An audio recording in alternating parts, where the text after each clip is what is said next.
اجري حوده.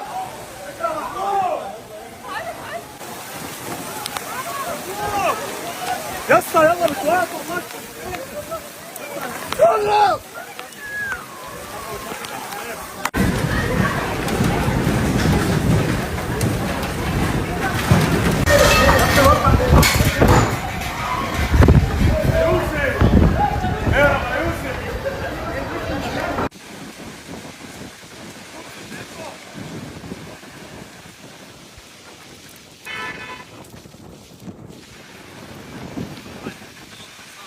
باين على مناظرنا ده ايه اللي حصل في اسكندريه. انا قاعد في البسين ورا اهو.